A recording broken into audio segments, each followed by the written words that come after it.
नमस्कार मित्रों, मैं Surajmal Rathore online education hub YouTube channel पर आपका हार्दिक स्वागत करता हूं, अभिनंदन करता हूं। जैसा कि हम इस यूट्यूब चैनल के माध्यम से संपूर्ण जो हिंदी व्याकरण जो रीड लेवल है उस तक की जो हम व्याकरण है वो पढ़ रहे हैं। तो इसी दौरान आज का हमारा जो सेशन रहने वाला है वो रहने वाला है रीड स्पेशल प्रत्यय प्रकरण पर हम आज चर्चा हमारी आज की शुरुआत करेंगे और लगभग 2-3 क्लास तक हम इस प्रत्यय प्रकरण को पढ़ेंगे।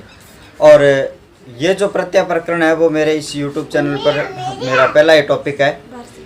इससे पहले मैंने प्रत्यय नहीं पढ़ाया इस YouTube चैनल पर, आज पहली बार पढ़ा रहा हूँ और ऐसा पढ़ाऊँगा और आपको प्रश्न में बताऊँगा किस तरीके के प्रश्न पूछे गए हैं पिछली रीट परीक्षाओं में। और मैं आशा करता हूँ कि जितने भी मैं आपको यहाँ पर प्रत्यय प्रकरण से संबंधित आपको तथ्य बताने जा रहा हूँ वो माध्यमिक शिक्षा बोर्ड के को आधार मानकर उनको मैं बता रहा हूँ। तो मैं आपसे निवेदन करता हूँ कि इस वीडियो को ज़्यादा से ज़्यादा आप शेयर करिए और चैनल को आप सब्सक्राइब कर दीजिए। तो रीड स्पेशल क्लास के दौरान हम आज का हमारा जो प्रकरण है उसे हम पढ़ रहे हैं प्रत्यय। तो प्रत्यय प्रकरण है, वैसे तो हमारा जो रीड लेवल फर्स्ट है कि दोनों फर्स्ट लैंग्वेज और सेकंड लैंग्वेज में पूछा जाता है। प्रत्यय है वो आपका आपकी जो लेवल सेकंड है उसमें फर्स्ट लेवल लैंग्वेज में पूछा जाता है और सेकंड लैंग्वेज यानी सभी जो लेवल है और सभी जो इस प्रकार की भाषाएं हैं उनमें पूछा जाता है। और कुछ प्रश्न सबसे पहले जब हम कोई भी टॉपिक पढ़ते हैं तो उस टॉपिक से संबंधित हमें हमारे जितने भी पहले के एग्ज़ाम हुए हैं उन एग्ज़ामों के पेपर हमें उठाकर देख लेने चाहिए कि किस तरीके के प्रश्न पूछे गए हैं और उन प्रश्नों के आधार पर हमें हमारी जो तैयारी है उनको करना चाहिए। देखिए, अभी तक हमारे शिक्षा मंत्री महोदय का ये कहना है कि हमारी जो रीट है वो 2 सितंबर को होने वाली है, लेकिन ये पुख्ता रिपोर्ट नहीं है अभी तक, क्योंकि कोरोना जैसी महामारी है वो लगातार दिन प्रतिदिन बढ़ रही है। और जैसे लॉकडाउन है और हम घर पर रहकर अब बेहतर तैयारी अपनी कर सकते हैं, क्योंकि हमें एक मौका मिला है 2 या 4 या 5 महीने का घर पर रहकर पढ़ने के अलावा हमारे पास अब काम बचना नहीं चाहिए। तो मैं आशा करता हूं कि अगर आप मेरे इस YouTube चैनल पर जितनी भी हिंदी व्याकरण की क्लासें हैं वो आप देखते हो तो और पेपर उठाकर देखते हो तो आपको उसमें से प्रश्न मिलेंगे ज़रूर। ठीक है, ये मैं आपको तो सबसे पहले हमारा जो प्रत्यय प्रकरण है उस पर जितने भी कुछ पीछे के एग्ज़ाम है उसमें से कुछ एक प्रश्न मैंने उठाए हैं, उन प्रश्नों की मैं आपसे चर्चा करते हुए, क्योंकि जब हम टॉपिक पढ़ें तो हमारे पास आने वाले प्रश्नों का क्या होना चाहिए, बेस होना चाहिए।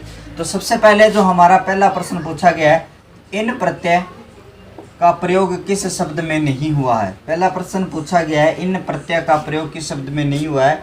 हमारी जो रीट 2000 जो आरटेट 2012 है उसमें लेवल फर्स्ट की जो सेकंड लैंग्वेज है उसमें यह प्रश्न पूछा गया है। तो देखिए, उसमें एक शब्द आपका दिया गया है पुजारिन, कठिन, चिह्न और मीन। ठीक है, यहाँ पर मैं बात करता हूँ जैसे पुजारी, पहले ऑप्शन की बात करूँ मैं, यहाँ पर पुजारी शब्द है और उसमें इन प्रत्यय का प्रयोग किया गया है।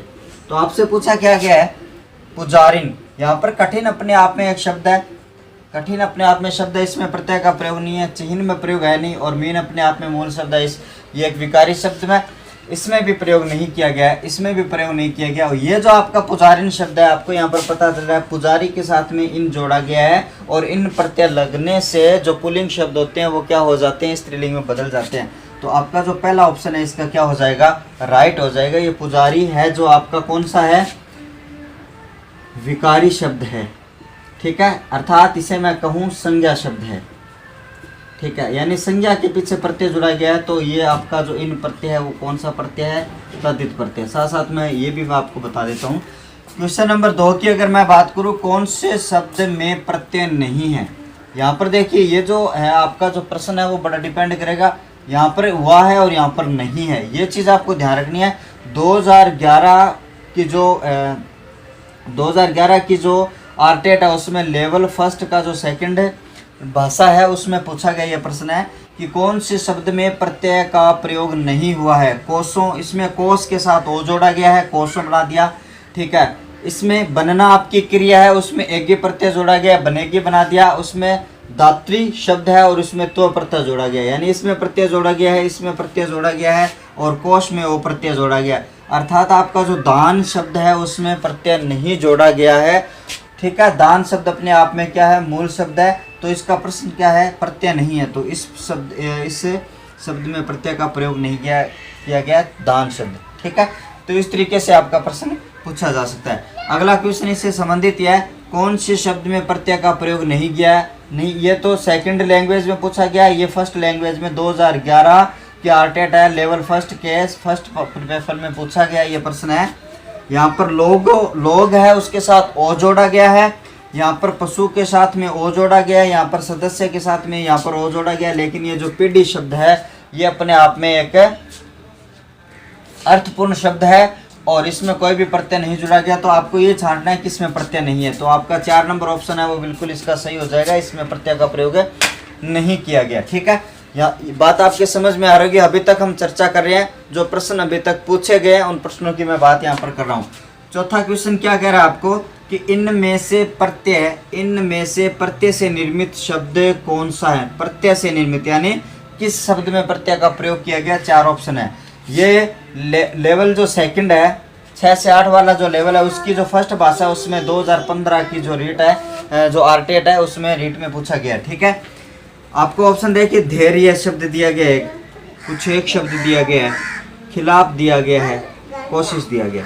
देखिए मैं आपको एक चीज़ और बता देता हूँ, जब हम प्रत्यय पढ़ें चाहे हम उपसर्ग पढ़ें, प्रत्यय पढ़ें उपसर्ग पढ़ें, उस उपसर्ग और प्रत्यय के लिए आपको संधि और समास का जो ज्ञान है वो होना अति आवश्यक है। आपको संधि भी आनी चाहिए, क्योंकि जब तक हम संधि हमें नहीं आ पाएगी और शब्दों का जब तक हम विच्छेद से ढंग से हम नहीं कर पाएंगे तो हमारा जो उपसर्ग और प्रत्यय पहचानने का जो थोड़ा सा मामला है वो गड़बड़ा सकता है। तो यहाँ पर थोड़ा सा हमें नॉलेज होना चाहिए। यहाँ पर जो धैर्य शब्द है, यहाँ पर मैं थोड़ा धैर्य शब्द की ओर थोड़ा सा आपको ध्यान ले जाऊँगा मैं। जो धैर्य शब्द है आपका, उसमें आपका यह प्रत्यय जोड़ा गया और धीर है वो मूल शब्द है। ये जो धैर्य शब्द आपको दिखाई दे रहा है उसमें जो धीर आपका क्या है, मूल शब्द है और इसमें यह प्रत्यय जोड़ा गया। और यह प्रत्यय के लिए हम कुछ स्पेशल नियमों को पढ़ेंगे, आपको ध्यान रखना है। यह प्रत्यय को हम जब पढ़ेंगे, ये एक स्पेशल प्रत्यय है, यह प्रत्यय बड़ा इंपॉर्टेंट प्रत्यय है और इसमें हम स्पेशल पढ़ेंगे। तो जब इसको हमने यह प्रत्यय इसमें जोड़ा तो ये धैर्य शब्द बन गया। ये कैसे बना इसकी चर्चा हम आगे क्लास में करने वाले।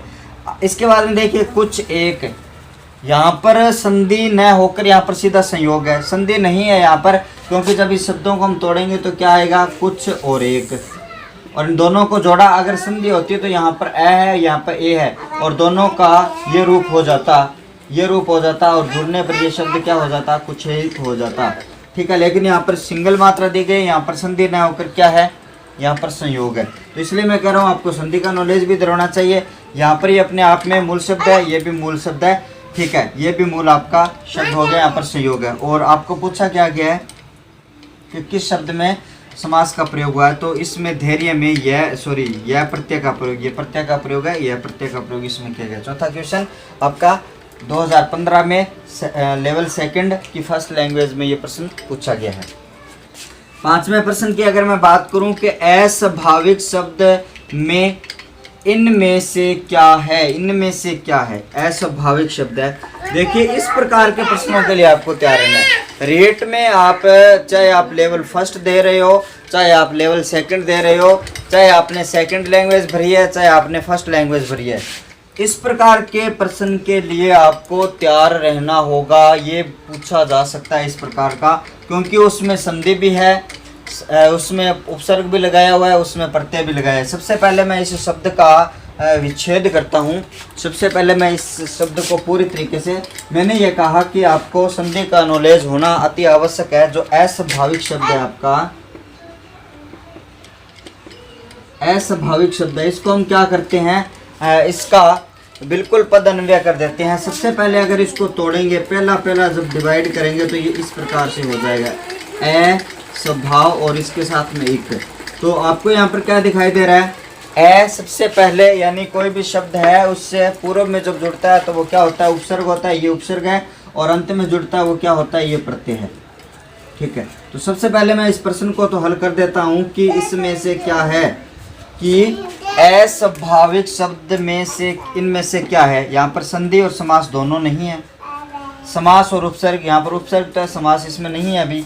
ठीक है, उसमें उपसर्ग और प्रत्यय, सबसे पहले उपसर्ग जोड़ा गया और लास्ट में क्या प्रत्यय जोड़ा गया, तो तीसरा ऑप्शन इसका राइट होगा। इसमें उपसर्ग है लेकिन यहाँ पर संधि भी है, लेकिन यहाँ पर बाहरी तौर पर देखेंगे तो सबसे पहले आपके यानी ऐसे तो देखें तो 4 ऑप्शन सही हो सकते हैं आपके। संधि भी है, यहाँ पर समास की भी बात हम यहाँ पर कर सकते हैं, अभिभाव समास, लेकिन यहाँ पर उपसर्ग और प्रत्यय सबसे पहले आपको दिखाई देता है। तो आप इस क्वेश्चन का आंसर दोगे उपसर्ग और प्रत्यय दोगे। ठीक है, अब मैं इस शब्द को और बिल्कुल विभाजित करूँ तो इस प्रकार से इसके बाद में एक उपसर्ग और जुड़ जाता है, इसमें एक आपका उपसर्ग और जुड़ जाता है। इसके बाद में आपका जो भाव शब्द है और एक शब्द है। ठीक है, इसके बाद में इस भाव शब्द को भी अगर हम तोड़ें तो आप में इसमें क्या कर सकते हो, अयादि संधि कर सकते हो, बहु प्लस में अ और इक।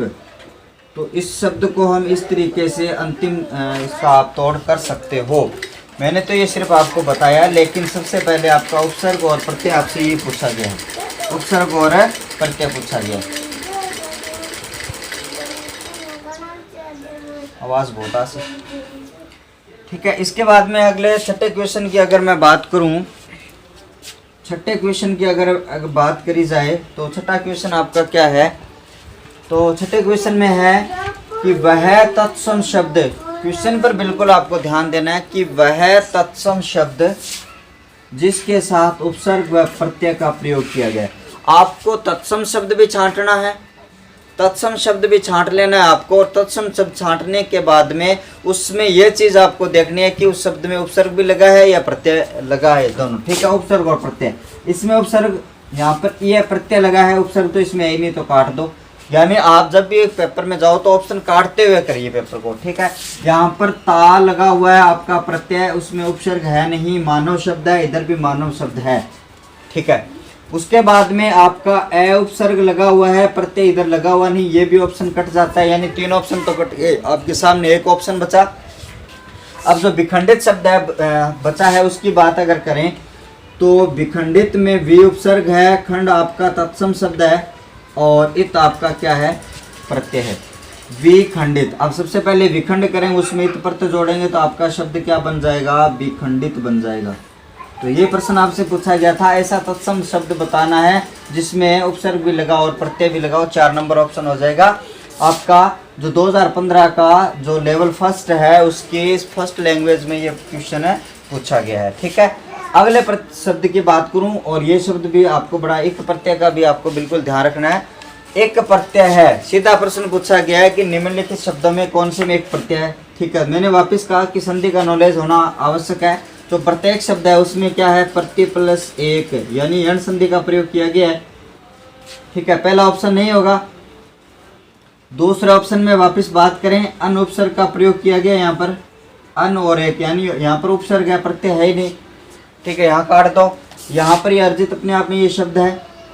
ठीक है, उसके बाद में जो आपका एक लास्ट में जो मात्रा बची है, एक के इधर आ रही मात्रा, और यहाँ पर जो चौथा ऑप्शन है वो बिल्कुल राइट हो जाएगा। तो ये शब्द क्या है, आत्मिक है। ठीक है, शब्द क्या है आपका, आत्मा है मूल शब्द, और इसके साथ में क्या जोड़ा गया है, एक प्रत्यय जोड़ा गया है। और आत्मा से संबंध रखने वाला जो होता है वो आत्मिक होता है।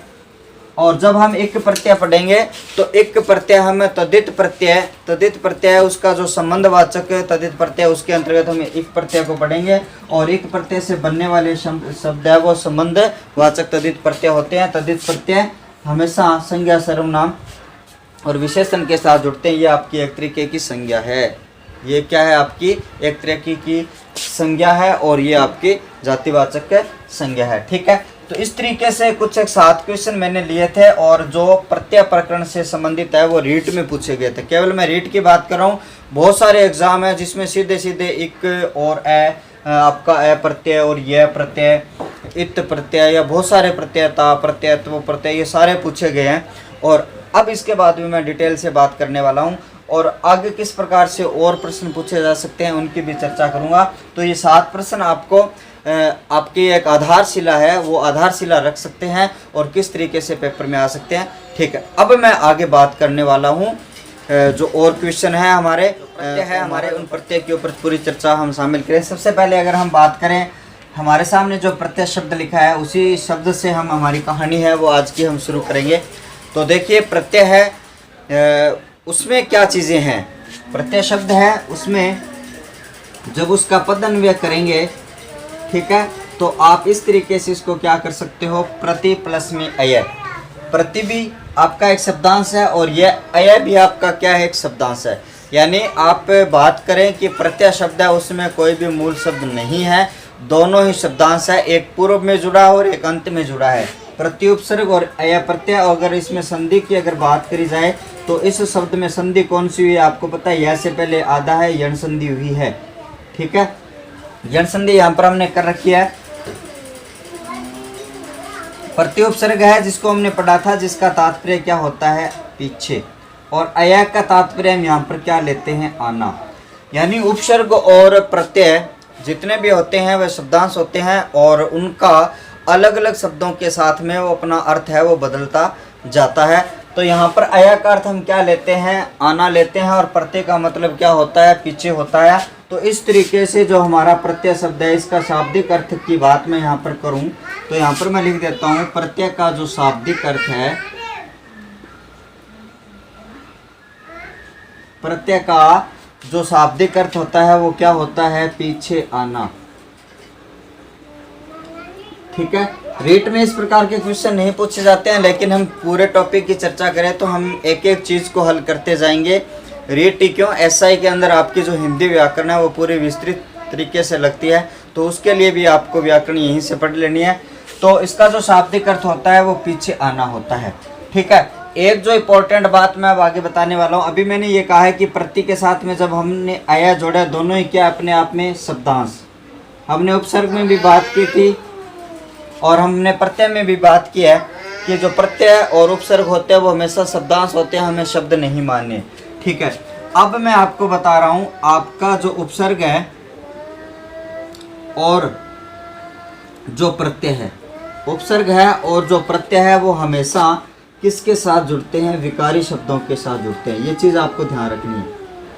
ठीक है, आप इसको नोट लगा कर लिख सकते हो, इसको आप नोट लगा कर लिख सकते हो। उपसर्ग और प्रत्यय हमेशा विकारी शब्दों के साथ जुड़ते हैं।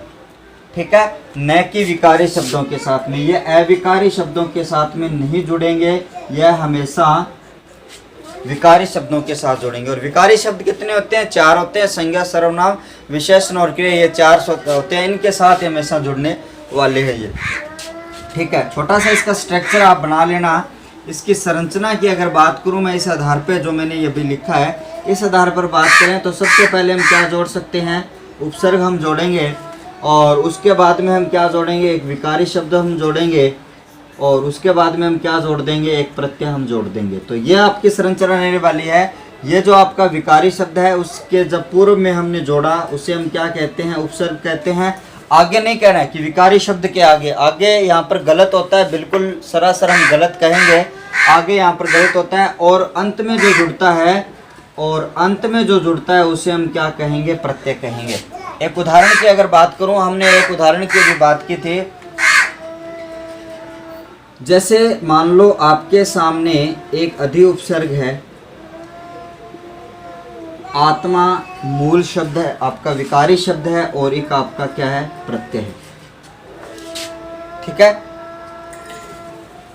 देखिए मैंने ये कहा उपसर्ग और विकारी शब्द और एक प्रत्यय। तो इस तरीके के जो क्वेश्चन है, देखिए आपका इसको अगर मैं जोड़ूंगा तो क्या बन जाएगा, यहाँ पर संधि वगैरह आपको आनी चाहिए, आध्यात्मिक ये शब्द बन जाता है। और आपको पता है ये भी इस तरीके का शब्द है, वो पूछा जा सकता है आपसे।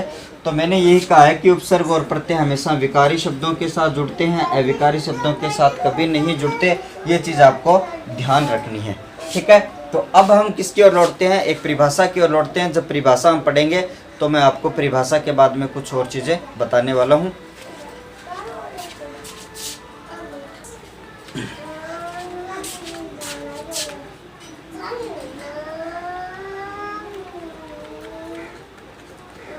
तो अभी मैं प्रत्यय की जो परिभाषा है उस परिभाषा की ओर आपको ले जाना चाहूँगा, और परिभाषा के बाद में हम उनके प्रकारों की भी बात करेंगे और किस तरीके से और क्वेश्चन पूछा जा सकता है आपसे, उनकी भी चर्चा मैं यहाँ पर करने वाला हूँ। ठीक है, तो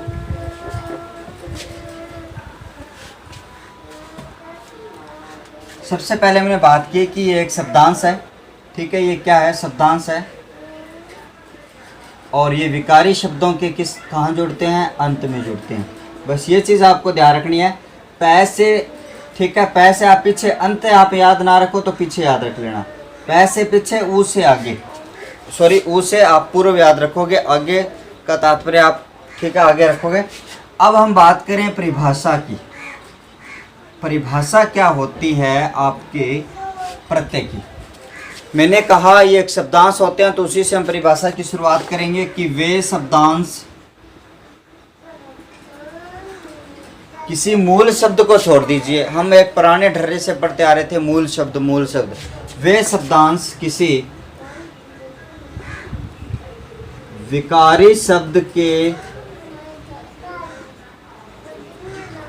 अंत या पीछे जुड़कर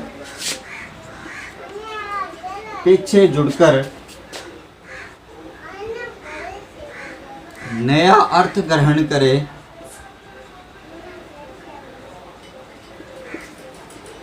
उसे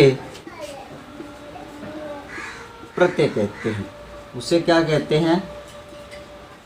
प्रत्यय कहते हैं। ये परिभाषा है, सामान्य शब्दों में है, सामान्य शब्द है, लेकिन एक एक शब्द का यहाँ पर क्या निकलता है? अर्थ निकलता है। मैंने ये कहा कि ये एक तरीके का शब्दांश है, और उपसर्ग और प्रत्यय विकारी शब्द के अंत में या पीछे जुड़ते हैं, और ये क्या करेंगे? नया अर्थ ग्रहण करेंगे। अलग अलग विकारी शब्द के साथ में अलग अलग अर्थ ग्रहण करते जाएंगे ये वाले जो प्रत्यय होते हैं, और नया अर्थ ग्रहण करेंगे, उसे हम क्या कहेंगे? प्रत्यय कहेंगे। ये आपकी परिभाषा रहने वाली है। ठीक है, अब देखिए परिभाषा के बाद में मैं आपसे कुछ और प्रश्न, जो आपकी किस तरीके के प्रश्न पूछे जा सकते हैं, ठीक है, उनके बात मैं यहाँ पर कर लेता हूँ। आपको इससे संबंधित एक और उदाहरण आपको बता देता हूँ कि कौन से विकारी शब्द के साथ, जैसे अगर बात करें हम विदेश शब्द है, ठीक है, उसके साथ आप ये प्रत्यय जोड़ दोगे तो क्या बन जाएगा? विदेशी। ठीक है, जो विदेश में रहता है वो विदेशी, स्थानवाचक आपका यहाँ पर बन जाता है। ठीक है, इस प्रकार से ये आपकी परिभाषा हो जाती है। वे शब्दांश किसी विकारी शब्द के अंत में या पीछे जुड़कर नया अर्थ ग्रहण करे, उसे हम क्या कहते हैं? प्रत्यय कहते हैं। यहाँ तक की बात आपकी समझ में आ गई होगी। ठीक, अब मैं कुछ प्रश्नों को यहाँ पर लिख रहा हूँ, उन प्रश्नों को हल करेंगे। जैसे एक क्वेश्चन है, यहाँ पर मैं आपको कुछ शब्द यहाँ पर लिख रहा हूँ, चिकनाहट। इस तरीके के प्रश्नों के लिए आपको तैयार रहना है। और जितने भी मेरे सामने ऑफलाइन क्लास में भी ये समस्या आती है कि इस तरीके के जो प्रश्न होते हैं उनमें बड़ी दिक्कत आती है कि जो प्रत्यय के शब्द होते हैं उनको करने में, तो उन्हीं प्रश्नों को हम हल करने के लिए मैं आपको बता रहा हूँ। जैसे चिकनाहट शब्द है, और जैसे घबराहट शब्द है, ठीक है, जैसे हड़बड़ाहट शब्द है। आपके सामने ये जो तीन शब्द दिखाई दे रहे हैं, क्या दिखाई दे रहा है? चिकनाहट दिखाई दे रहा है, और यहाँ पर आपको क्या दिखाई दे रहा है? घबराहट दिखाई दे रहा है, और आपको क्या दिखाई दे रहा है? हड़बड़ाहट आपको दिखाई दे रहा है। इन प्रश्नों को हल करने के लिए मैं आपके लिए 4 क्वेश्चन, ये क्वेश्चन है, उसके लिए कितने क्वेश्चन बन सकते हैं? इस क्वेश्चन के लिए पहला क्वेश्चन क्या बन सकता है? इन सब में प्रत्यय कौन सा है? ठीक है, पहला क्वेश्चन मैं इधर लिख रहा हूँ। पहला क्वेश्चन, इनमें प्रत्यय कौन सा है? पहला क्वेश्चन। अब देखिए इसका प्रत्यय अगर हम ज्ञात करेंगे तो आपको पता है यहाँ पर आहट है, यहाँ पर भी आहट है, यहाँ पर भी आहट है। पहला क्वेश्चन तो कोई समस्या नहीं है। इसको अगर हम खोलना चाहें, चिकना प्लस में आहट, ठीक है, इसका घबराना प्लस में आहट, और इसके बाद में हड़बड़ाना प्लस में आहट। 3 क्वेश्चन है, 3 ऑप्शन है। सबसे पहला क्वेश्चन अगर बात करी जाए कि इसमें प्रत्यय कौन सा है, तो तीनों ही शब्दों में आहट प्रत्यय लगा हुआ है। तो पहले क्वेश्चन का जब आंसर हम करेंगे तो आपको क्या होगा? आहट। ठीक है, अभी हम इनके प्रकारों पर पहुंचे नहीं है, लेकिन मैं आपको बता देता हूं प्रकारों से पहले। अगर इस तरीके के भी क्वेश्चन है अगर आपको आए, दूसरा क्वेश्चन इससे क्या बन सकता है, भिन्न प्रत्यय। निम्नलिखित में से भिन्न प्रत्यय कौन सा है, निम्नलिखित में से भिन्न प्रत्यय कौन सा है। जब हम अभी प्रकारों की बात करेंगे तो जब हिंदी के उपसर्ग पढ़ेंगे तो दो प्रकार के उपसर्ग होते हैं, उनको मैं यहाँ पर नाम लिख रहा हूँ। एक तो होता है कृत प्रत्यय और दूसरा होता है आपका तदित प्रत्यय। ठीक है, मेरा सवाल यह है कि निम्नलिखित में से भिन्न प्रत्यय, आपके दिमाग में है कि यहाँ पर तो भिन्न है नहीं, सब जगह आहट आहट है, लेकिन भिन्न है यहाँ पर एक सामान्य से ये क्वेश्चन नहीं है। आपको ये पूछा गया है कि किस शब्द के साथ तदित प्रत्यय, तदित आहट है, ये तदित प्रत्यय है या कृत प्रत्यय है, ये आहट है तदित प्रत्यय या कृत प्रत्यय, ये आहट है तदित है या कृत है, यानी भिन्न कौन सा है तीनों में से। दो एक जैसे होंगे, एक भिन्न होगा, दो एक जैसे एक भिन्न होगा। तो आपको यहाँ पर लास्ट में ना भी दिखाई दे रहा है, लेकिन हम ये कहते हैं कि जब क्रिया आती है उसके अंत में ना आता है। लेकिन ये चिकना क्या होता है, चिकना विशेषण है, यानी विशेषता है, विशेषण। घबराना क्या है, क्रिया है, और हड़बड़ाना क्या है, क्रिया है। तो आपको पता है क्रिया के अंत में लगने वाले प्रत्यय क्या कहलाते हैं, कृत प्रत्यय कहलाते हैं। संज्ञा व सर्वनाम और विशेषण के अंत में जुड़ने वाले जो प्रत्यय वो क्या कहलाते हैं, तद्धित प्रत्यय कहलाते हैं। ठीक है, तद्धित प्रत्यय कहलाते हैं। तो आपको पता है ये दो तो एक जैसे हो गए और ये भिन्न हो गया। तो आपसे ये अगला क्वेश्चन पूछा जाए तो उसमें ऑप्शन में अगर आप कहोगे चिकनाहट क्या है, भिन्न प्रत्यय है। चिकनाहट क्या है, भिन्न प्रत्यय। इससे संबंधित अगला क्वेश्चन और क्या बन सकता है, इन्हीं तीन ऑप्शन से अगला क्वेश्चन और क्या बन सकता है, निम्नलिखित में से तद्धित प्रत्यय कौन सा है, निम्नलिखित में से तद्धित प्रत्यय कौन सा। तो मैंने बता दिया ये वाला तद्धित प्रत्यय है। निम्नलिखित में से कृत प्रत्यय कौन सा है, तो दोनों ही ऑप्शन है वो कृत प्रत्यय के हैं। ठीक है, ऐसे आप कुछ और क्वेश्चन करेंगे। सबसे पहले मैं आपको प्रकारों को बता देता हूं, क्योंकि प्रकार करने से पहले ये चीज़ आपके लिए थोड़ी सी व्यर्थ हो जाएगी, क्योंकि जब तक आपको इनके प्रकारों का नॉलेज नहीं होगा। ठीक है, मैंने प्रकारों से पहले बाद में इनको बताना चाहिए था, लेकिन मैंने पहले बता दिया। फिर भी मैं इस प्रकार के क्वेश्चन और लेके आने वाला हूँ। तो अगले हेडिंग आप डालोगे जो प्रत्यय है उनके प्रकार।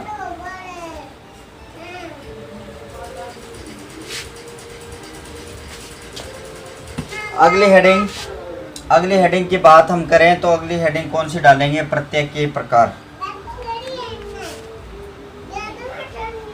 एक मैं रेखा चित्र के माध्यम से प्रत्यय के प्रकार, अगर सीधे सीधे अगर प्रत्यय के प्रकारों की अगर मैं बात करूं तो प्रत्यय के 3 प्रकार होते हैं। आप ये कहोगे ये तो गुरुजी आपने गलत पढ़ा दिया। हाँ, मैंने एक बार के लिए गलत पढ़ा दिया, लेकिन माध्यमिक शिक्षा बोर्ड है प्रत्यय के प्रकार 3 बताती है। और वो 3 कौन से प्रकार है, सबसे पहले अगर मैं आपको एक रेखा चित्र के माध्यम से बताऊं तो 3 प्रकार कौन से हैं उनकी बात अगर करी जाए तो सबसे पहला जो प्रकार है आपका संस्कृत के प्रत्यय, संस्कृत के प्रत्यय। ठीक है, और दूसरे प्रकार की अगर बात करूं मैं हिंदी के प्रत्यय, और तीसरे प्रकार की अगर मैं बात करूं तो आपका क्या हो जाएगा, विदेशी प्रत्यय। हाँ, इसी तरीके से हमारे माध्यमिक शिक्षा बोर्ड कहती है कि जो प्रत्यय के प्रकार है वो 3 होते हैं। कौन कौन से, एक तो संस्कृत के प्रत्यय होते हैं, हिंदी के प्रत्यय होते हैं, जैसे हमने उपसर्ग के पढ़े थे प्रकार वही के वो यही है, और हम विदेशी प्रत्ययों के प्रकारों की बात हम करते हैं। तो अगर आपसे अगला क्वेश्चन ये करे कि आपके जो हिंदी के प्रत्यय हैं उनकी संख्या कितनी होती है, हिंदी में प्रत्ययों की संख्या कितनी होती है, जब आपका उत्तर क्या रहेगा, जब आपका उत्तर रहेगा 2। अगर हम सामान्य कक्षाओं की बात करें, हमारे जब विद्यालय या स्कूल की बात करें तो वहाँ पर सीधे प्रत्यय के प्रकार 2 बताए जाते हैं। पहला प्रकार कौन सा बताया जाता है, तद्धित प्रत्यय बताया जाता है, और दूसरा प्रकार कौन सा बताया जाता है, कृत प्रत्यय बताया जाता है। तो 2 प्रकार के प्रत्यय होते हैं। कौन कौन से होते हैं, एक तो तद्धित प्रत्यय होते हैं और दूसरा कौन सा होता है, कृत प्रत्यय। ये आपके बात समझ में आएगी, तब आप बड़ी बड़ा लेवल आपसे पूछा जाए कि प्रत्यय के प्रकार कितने हैं, तो आपका उत्तर क्या रहेगा, सदैव 3 रहेगा। लेकिन ये कह दिया जाए कि हिंदी के प्रत्यय के प्रकार कितने होते हैं, तो हिंदी में जो प्रत्यय के प्रकार है वो कृत प्रत्यय और तद्धित प्रत्यय होते हैं। शुरुआत में भी मैंने ये कहा था कि जो उपसर्ग है, जो प्रत्यय हैं, वो विकारी शब्दों के अंत में जुड़ते हैं। तो मैं आपको वो विकारी शब्द बता रहा हूँ एक बार। विकारी शब्द यहाँ लिख रहा हूँ। 4 प्रकार के विकारी शब्द होते हैं। पहला होता है संज्ञा यानी संज्ञा जिसको हम कहते हैं। दूसरा होता है आपका सर्वनाम, और तीसरा प्रकार आपका होता है विशेषण, और चौथा जो प्रकार होता है वो क्या होता है, क्रिया होता है। तो 4 ही विकारी शब्द हैं। इन चारों के साथ में क्या करते हैं, प्रत्यय और उपसर्ग जुड़ते हैं। तो विकारी शब्द में हम सबसे पहले जो संज्ञा है वो क्या है, किसी का नाम है वो संज्ञा है। ये चीज़ हम शुरुआत में पढ़ते आ रहे हैं, इसी तरीके से आपको समझना है। और संज्ञा के नाम को क्या कहा जाता है, सर्वनाम कहा जाता है। और इन दोनों की विशेषताओं को क्या कहा जाता है, विशेषण कहा जाता है। अर्थात ये तीनों हैं वो एक ग्रुप बनाते हैं, और ये एक ग्रुप बनाते हैं तो ये किस में चले जाएंगे, आपके तद्धित प्रत्यय में चले जाएंगे। और आपकी जो क्रिया है वो किस में चली जाती है, कृत प्रत्यय में चली जाती है। कहने का मेरा आशय क्या हुआ कि संज्ञा हो, सर्वनाम हो, विशेषण हो, इनके अंत में जो प्रत्यय जुड़ेगा वो तो कौन सा होगा, वो कौन सा होने वाला है, तद्धित प्रत्यय होने वाला है। और इसके अंत में जो प्रत्यय जुड़ेगा वो कौन सा होगा, वो कृत प्रत्यय होगा। जैसे हमने अभी आहट की बात की थी, आहट प्रत्यय है वो इनके जब पीछे जुड़ता है तो वो तद्धित प्रत्यय होता है, और इनके अंत में जब जुड़ता है तो वो कौन सा होता है, कृत प्रत्यय होता है। समझ में आई होगी। एक बार फिर से मैं आपको प्रकार बता देता हूँ। जब आपसे प्रत्यय के प्रकार पूछे जाएं तो प्रत्यय के प्रकार 3 होते हैं। माध्यमिक शिक्षा बोर्ड BSER के जो 9 से 12 की जो किताब है वो हमारे रीड के लिए जो एक प्रमाणिक ग्रंथ हमारे लिए है वो, क्योंकि उसी के आधार पर जो आंसर है उनके जवाब दिए जाते हैं। वो किताब बताती है, उसे हमें मानना पड़ेगा। 3 होते हैं, लेकिन मैं ये कह रहा हूँ उसी किताब के आधार पर हिंदी के प्रत्ययों की संख्या 2 होती है। तद्धित प्रत्यय होता है और आपका कृत प्रत्यय होता है। संज्ञा, सर्वनाम, विशेषण के अंत में जुड़ने वाले तद्धित प्रत्यय कहलाते हैं, और क्रिया के अंत में जुड़ने वाले प्रत्यय क्या कहलाते हैं, कृत प्रत्यय कहलाते हैं। यहाँ तक की चर्चा मुझे लगता है आपके समझ में आई होगी। ठीक है, अब मैं एक क्वेश्चन को और लेता हूँ। अब मैं आपको यहाँ पर थोड़ा सा और बता देता हूँ। संज्ञा, सर्वनाम और विशेषण, मैं यहाँ पर इनके नाम क्या कर रहा हूँ, लिख रहा हूँ, और एक छोटा सा एक स्ट्रक्चर बना रहा हूँ। ये हो गया संज्ञा, ये हो गया सर्वनाम, और ये हो गया विशेषण, और इनके अंत में ये तीनों है, ऑब्लिक लगा रहा हूँ मैं यहाँ पर। ठीक है, इनके अंत में जुड़ा एक शब्द और जो क्या है, प्रत्यय। इनके बाद में एक शब्द बनता है नया। ठीक है, अभी मैं एक उदाहरण बताऊंगा आपको। यहाँ पर जो आपकी क्रिया है उसके अंत में हमने जोड़ा प्रत्यय, और यहाँ पर एक शब्द बनता है प्रत्यय, नया शब्द बनता है। यानी संज्ञा, सर्वनाम, विशेषण और प्रत्यय, इन तीनों के लगाने से यहाँ पर जो नया शब्द बनेगा उस शब्द को क्या कहा जाएगा, क्रिया के अंत में जो प्रत्यय जोड़ने पर जो नया शब्द बनेगा उस शब्द को क्या कहा जाएगा। ये प्रश्न बहुत बार परीक्षा में पूछा गया है। हालांकि रीट में नहीं पूछा गया और वैकेंसियों में पूछा गया, तो लेकिन आपको तैयार रहना है। संज्ञा, सर्वनाम और जो विशेषण है उनके पीछे जो जुड़ने वाला शब्द है वो क्या कहलाता है, तद्धितांत कहलाता है। ठीक है, ये चीज़ आपको याद रखनी है। अभी मैं एक उदाहरण बता रहा हूँ। और क्रिया के अंत में जुड़ने वाला जो शब्द है उसे क्या कहते हैं, हम कृदंत कहते हैं। ठीक है, इस चीज़ को तो आपने पढ़ा होगा कि कृदंत कहलाता है। ये जो नया शब्द है वो क्या कहलाता है, कृदंत कहलाता है। जैसे मान लो अभी हमने उदाहरण पढ़ा था, विदेश शब्द है, एक संज्ञा है, उसके साथ में हमने ई प्रत्यय जोड़ा, तो आपके सामने जो ई प्रत्यय क्या है, तद्धित प्रत्यय, इसके नया शब्द क्या बना, विदेशी, और ये विदेशी क्या कहलाया, तद्धितांत कहलाया। अभी जैसे मैंने बात की कि लिख धातु है, उसके साथ में जब हम एक अक प्रत्यय जोड़ेंगे तो शब्द क्या बनेगा, लेखक बनेगा, और लेखक को हम क्या कहेंगे, कृदंत कहेंगे। ये बात मैं आपको बताना चाह रहा हूँ। संज्ञा, सर्वनाम, विशेषण, प्रत्यय और उनसे बनने वाला नया जो शब्द है वो तद्धितांत कहलाता है। कृत प्रत्यय के अंत में जुड़ने वाला जो शब्द है वो क्या कहलाता है? कृदंत। ऐसा क्यों हुआ, थोड़ा सा मैं आपको और बता देता हूँ। संधि का आप नॉलेज रखते हैं क्योंकि संधि भी मैंने बड़ी विस्तृत तरीके से पढ़ाई है। तद्धित प्रत्यय के अंत में, ठीक है, इधर कृत प्रत्यय के अंत में। अब दोनों में संधि करेंगे ना, यहाँ पर ए है और यहाँ पर ए है, दोनों को आ बनाएंगे तो जो शब्द है वो क्या बनेगा? तद्धितांत है। यानी अंत में जुड़ने से जो शब्द बना वो तद्धितांत बना। यहाँ पर 3 नंबर लगाओ, नंबर वाली संधि, यहाँ पर इसको 3 नंबर करो, कृदंत बन जाएगा। तो यहाँ पर जो कृत प्रत्यय के अंत में जुड़ा वो क्या कहलाया? कृदंत कहलाया। तो इस तरीके से ये है आपके प्रकारों की बात। उन्हीं प्रकारों से मैं एक प्रश्न और हल करवाने वाला हूँ। उसके बाद में हम अगले क्लास में हम तद्धित प्रत्यय के बारे में पूरी डिटेल से पढ़ने वाले हैं।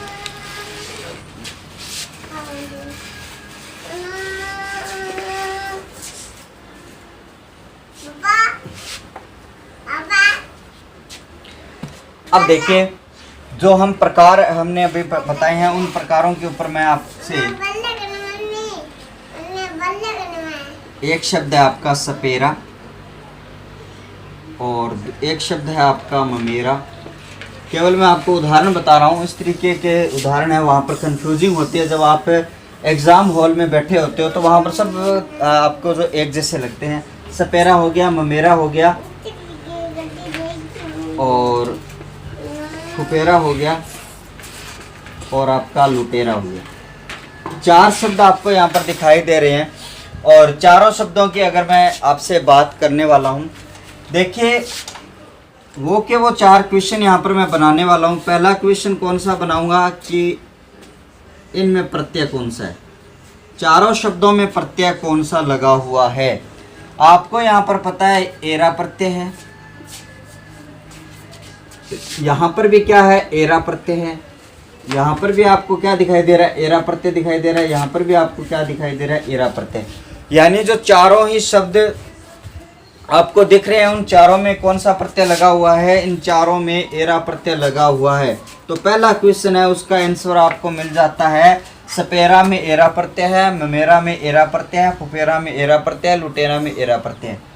ठीक है, अब आपको क्या है, इनका जो विकारी शब्द है वो आपको छांटना आना चाहिए। सपेरा ये जो है कर्तृवाचक बना है, ममेरा संबंधवाचक बना है और फुफेरा संबंधवाचक बना है और जो लूटने का है ये आपका कृतवाचक बना है। ठीक है, ये कौन सा बना है? कृतवाचक, कृतवाचक या कर्तृवाचक तद्धित लिख देता हूँ। ये कौन सा बना है आपका? संबंध रखने वाला शब्द है, संबंध, और ये भी संबंध है। ठीक है, इनके आगे एक नाम और लिखेंगे भी, और ये भी कौन सा है? कर्तृवाचक है। ठीक है, 4 प्रकार के हमने ये जो शब्द बनाए हैं, 4 प्रकार के शब्द आपके सामने बने हैं। ये कर्तृ बना है, ये संबंध बना है, ये संबंध बना है, ये कर्तृ बना है। यानी 2 कर्तृ के 2 संबंध के। ठीक है, यहाँ तक की चर्चा आपके समझ में आई। अब इस शब्द में कर्ता का काम कर रहा है सपेरा। ठीक है, जो इसका मूल शब्द है, जो विकारी शब्द है वो क्या है? सांप है, और इसके साथ जब हमने एरा प्रत्यय जोड़ा तो सपेरा बन गया। ठीक है, सांप का काम करने वाला सपेरा। यहाँ पर मामा जो है मूल शब्द है और उसमें हमने एरा प्रत्यय जोड़ा है तो मामा का जो संबंध दर्शाने वाला है वो ममेरा हो जाता है। जो यहाँ पर फूफा शब्द है उसके साथ में जब हमने एरा शब्द जोड़ा तो वो क्या बन गया? फुफेरा। यानी ये भी संबंध प्रकट करने वाला है। यहाँ पर जो लूट धातु है उसके साथ में जब हमने एरा प्रत्यय लूटने का काम जो करता है उसे हम लुटेरा कहते हैं। ये भी लूटने का जो कार्य करता है उसे हमने क्या कहा? लुटेरा। चारों में ही एरा प्रत्यय लगा हुआ है, ये बात भी आपको समझ में आ गई। ठीक है, एक एक स्टेप बड़े ध्यान से समझना कि जो सपेरा है, ममेरा है, फुफेरा है, लुटेरा है, सब में एरा प्रत्यय लगा हुआ है। ये कर्तृवाचक है, ये संबंधवाचक है, ये संबंधवाचक है, ये कर्तृवाचक है। ठीक है, सांप का कार्य करने वाला सपेरा, मामा का संबंध दर्शाने वाला ममेरा, फूफा का संबंध दर्शाने वाला फुफेरा, और लूटने का जो काम करने वाला है कर्ता होता है वो लुटेरा होता है। ये चीज़ आपके समझ में आ गई। लेकिन क्वेश्चन मेरा दूसरा ये है, क्वेश्चन दूसरा है कि इनमें से भिन्न प्रत्यय कौन सा है। अब भिन्न प्रत्यय कैसे, क्योंकि सब में तो एरा एरा प्रत्यय है, तो भिन्न प्रत्यय दूसरे तरीके से हमें देखना होगा। मैंने ये कहा था सांप क्या है, एक संज्ञा है, ये चीज़ आपको पता होनी चाहिए। सांप क्या है, एक संज्ञा है। मामा क्या है, एक संज्ञा है। और फूफा क्या है, एक संज्ञा है। ठीक है। लूट, लूट धातु है, अर्थात लूटना, लूटना मैं यहाँ पर लूटना प्लस एरा करूँगा कि ज़्यादा समझ में आए आपके। लूटना क्या है, एक क्रिया है। अब यहाँ तक ये चीज़ करने पर आपको समझ में आई होगी। ये स्टेप आप अगर परीक्षा में फॉलो करते हो तो आपका क्वेश्चन कभी प्रत्यय से संबंधित गलत नहीं होने वाला है। संज्ञा संज्ञा संज्ञा, यानी तीनों को एक कैटेगरी में रख देते हैं। ये संज्ञा है, ये संज्ञा है, ये संज्ञा है, ये क्रिया है। अब मैंने क्वेश्चन क्या किया था, भिन्न प्रत्यय कौन सा है। भिन्न प्रत्यय आपको पता है, ये क्रिया है। ये जो संज्ञा है, ये संज्ञा है, ये संज्ञा है, ये तो क्या कहलाया, तदित कहलाया। और क्रिया वाला क्या कहलाया, कृत कहलाया। तो मैंने ये कहा दूसरे क्वेश्चन में कृत आपका भिन्न प्रत्यय कौन सा है, तो भिन्न प्रत्यय आपका कौन सा हो जाएगा, लुटेरा है, वो आपका भिन्न प्रत्यय हो जाएगा। ठीक है, ये समझ में आ गया। अगले क्वेश्चन में बात मैं अगर आपसे करूं, तीसरा की कृत निम्नलिखित में से कृत प्रत्यय है किसमें है, कि भिन्न प्रत्यय नहीं है, आपसे कृत प्रत्यय पूछ लिया गया। तो यहाँ पर लूटना आपकी जो क्रिया है उसमें ना आप काटोगे तो लुट, आपकी जो धातु है वो बच जाती है। और धातुओं के अंत में हमेशा जोड़ते हैं, धातुओं का रूप क्रिया होती है। तो आपका जो लुटेरा है वो क्या है। ठीक है, उसके बाद में ये यहाँ तक की समझ में आ गया होगा प्रश्न यहाँ तक। अब देखिए ये कर्तृवाचक कौन सा बना है, कर्तृवाचक तद्धित प्रत्यय बना है। ठीक है, ये संबंधवाचक तद्धित प्रत्यय बना है, और ये भी संबंधवाचक तद्धित प्रत्यय बना है, और ये कर्तृवाचक कृत प्रत्यय बना है। ठीक है, इस तरीके से हम प्रकारों की भी चर्चा बाद में करेंगे। लेकिन ये 3% हटा दूं मैं, ये 3% हटा दूं और एक इसका ऑप्शन हटा दूं, ये वाला, और मैं आपसे ये पूछ लूं, 3 शब्द बच गए, सपेरा, ममेरा और फुपेरा। मैं अब आपसे पूछ लूं कि निम्नलिखित में से भिन्न प्रत्यय कौन सा है, निम्नलिखित में से भिन्न प्रत्यय कौन सा है, तो आपका जवाब क्या रहेगा। क्योंकि यहाँ पर ये सब तो तद्धित प्रत्यय के उदाहरण है, तीनों के तीनों उदाहरण किस प्रत्यय के हैं, तद्धित प्रत्यय के उदाहरण है। तो भिन्न कैसे हुआ, एरा प्रत्यय भी एक जैसे हैं, कैसे भिन्न हुआ। लेकिन ये दो तो है संबंध तद्धित प्रत्यय, लेकिन ये एक है कृत प्रत्यय। तो आपका जो सपेरा शब्द है उसमें क्या है, भिन्न प्रत्यय है। तो इस तरीके से आप एक एक चीज को प्रत्यय के अंदर क्लियर करते जाओगे तो आपके प्रत्यय के अंदर कोई दिक्कत नहीं आएगी, ये मैं आपको गारंटी देता हूँ। ठीक है, मेरी इस चैनल पर मेरा प्रत्यय का पहला टॉपिक है, लेकिन आपको ऐसा टॉपिक पढ़ा दूंगा ये प्रत्यय का कि आप कभी भी भूलोगे नहीं, अगर मेरा वीडियो शुरू से लेकर अंत तक आप देख लेते हो। अब मैं आपको प्रत्यय के प्रकार की चर्चा करने से पहले 2 महत्वपूर्ण फैक्ट और बता रहा हूँ। ठीक है, उन फैक्ट की बात मैं यहाँ पर कर लेता हूँ।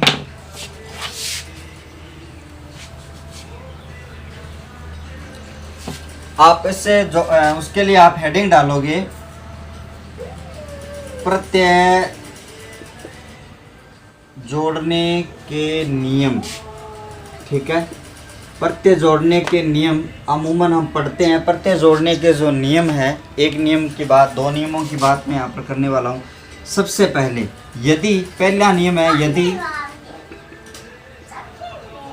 प्रत्यय की शुरुआत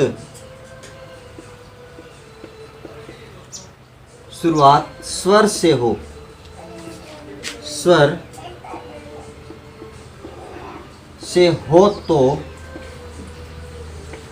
विकारी शब्द, यानी जो शब्द हम जोड़ रहे हैं विकारी शब्द, या फिर मैं कह दूं मूल शब्द की अंतिम मात्रा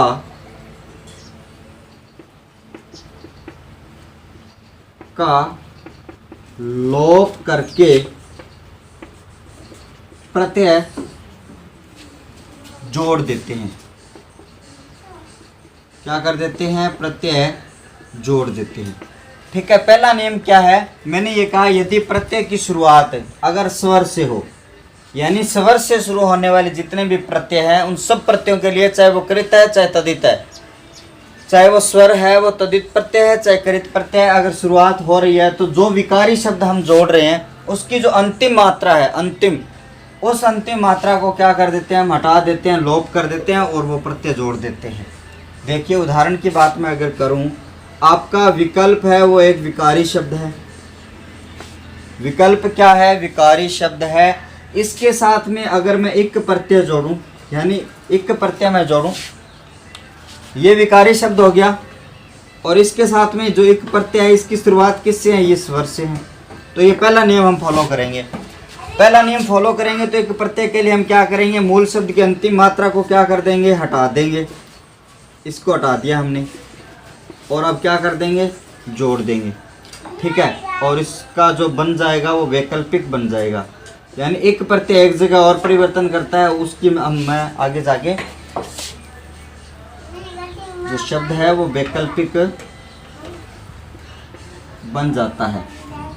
इस एक प्रत्यय के आगे जाके मैं चर्चा करूंगा कि यहाँ पर भी वो परिवर्तन करता है, वो बाद में करूंगा। अब मैंने ये बताया कि जो अगर शुरुआत अगर स्वर से हो तो इसकी ये वाली जो मात्रा है, अंतिम मात्रा हटा देते हैं और वो प्रत्यय है वो इसमें क्या कर देते हैं, जोड़ देते हैं।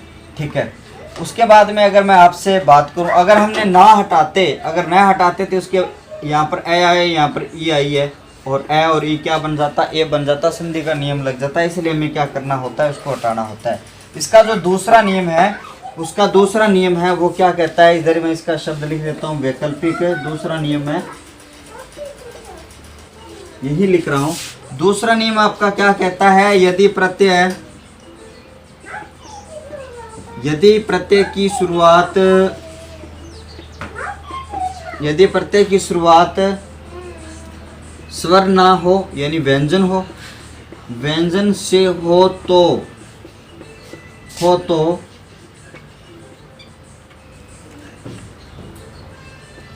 संयोग कर देते हैं।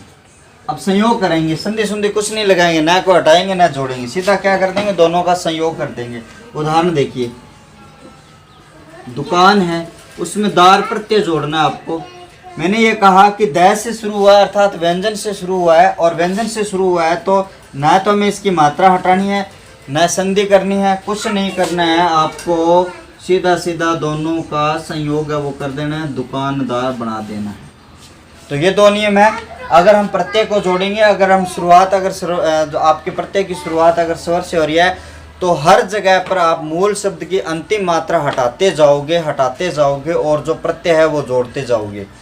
और जो विशेष प्रत्यय है, उन विशेष प्रत्ययों में जो पहला जो मूल शब्द होता है, जो विकारी शब्द होता है, उसके प्रथम वर्ण में परिवर्तन होता है, उसकी चर्चा हम बाद में करेंगे। और अगर आपका व्यंजन से शुरुआत अगर कोई प्रत्यय की हो रही है तो आप संधि न करके, न उसकी मात्रा हटा के दोनों का क्या कर देते हो, संयोग कर देते हैं। ठीक है, आज हमने सिर्फ और प्रत्यय का जो एक सामान्य सा परिचय मैंने पढ़ा है, किस तरीके से प्रश्न आते हैं उनकी चर्चा किया है। तो आज के लिए हमारी जो क्लास है वो यहाँ तक की रहने वाली है। अगली क्लास में मैं तद्धित प्रत्ययों की संपूर्ण चर्चा करने वाला हूँ। जो तद्धित प्रत्यय के जो 7 भेद होते हैं, उन 7 भेदों की मैं चर्चा करूँगा। और उसके बाद में अगली क्लास में जो कृत प्रत्यय के जो 5 भेद होते हैं उनकी भी चर्चा मैं यहाँ पर करने वाला हूँ। तो पूरा देश, पूरा विश्व, पूरा संसार एक कोरोना जैसी महामारी से लड़ रहा है और हम भी लड़ रहे हैं। और लॉकडाउन के तहत हम घर में बैठ कर तैयारी कर रहे हैं। तो पढ़ने वाले विद्यार्थी के लिए जो तैयारी कर रहे हैं प्रतियोगी परीक्षाओं की, उनके लिए बड़ा सुनहरा अवसर है। वो घर में रहते हुए तैयारी करें, इधर उधर जाने की आवश्यकता है नहीं। तो मैं आपसे इस चैनल के माध्यम से यही निवेदन दरख्वास्त करता हूं कि हम सब घर पे रहेंगे तो कोरोना हमारे साथ घर पे नहीं आएगा। जब हम बाहर समाज में जाएंगे तो हमारे साथ कोरोना आ सकता है। तो इस महामारी से बचिए, अपने परिवार को बचाइए, अपने समाज को बचाइए, अपने देश को बचाइए, अपने विश्व को बचाइए। तो आज के लिए हमारी क्लास यहाँ तक रहने वाली है। नेक्स्ट क्लास के लिए हम जल्दी आपके सामने रूबरू होंगे। धन्यवाद, थैंक यू।